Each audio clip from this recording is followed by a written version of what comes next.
ఒకరోజు ఇద్దరు స్నేహితులు నడుచుకుంటూ వెళ్తున్నారు. రెండో స్నేహితుడు మొదటివాడిని గెంటాడు. మొదటివాడు పడిపోయాడు. రెండోవాడు నవ్వుకుంటుంటే పడిపోయిన వాడు లేచి దులుపుకొని, నా స్నేహితుడు నన్ను గెంటాడు, నేను పడిపోయానని చెప్పి ఇసుక మీద రాసుకున్నాడు. కొంచెం దూరం అలా ప్రయాణం చేస్తున్నప్పుడు మొదటివాడు ఈసారి తన తప్పిదం వల్ల ఒక గుంటలో పడిపోతాడు.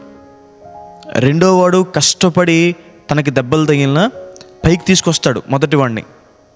ఈసారి మొదటివాడు బండ మీద రాస్తాడు, నేను నా తప్పిదం వల్ల పడిపోయాను, నా స్నేహితుడు కష్టపడి నన్ను బయటికి తీసుకొచ్చాడని.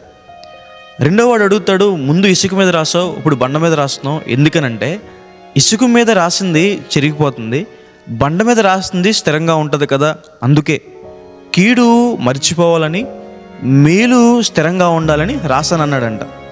మన జీవితంలో కూడా ఫ్రెండ్షిప్ కానీ, రిలేషన్షిప్ కానీ, బంధుత్వాలు కానీ స్థిరంగా ఉండాలి అంటే మనం జరిగిన కీడును మర్చిపోవాలి, చేసిన మేలును జ్ఞాపకం ఉంచుకోవాలి.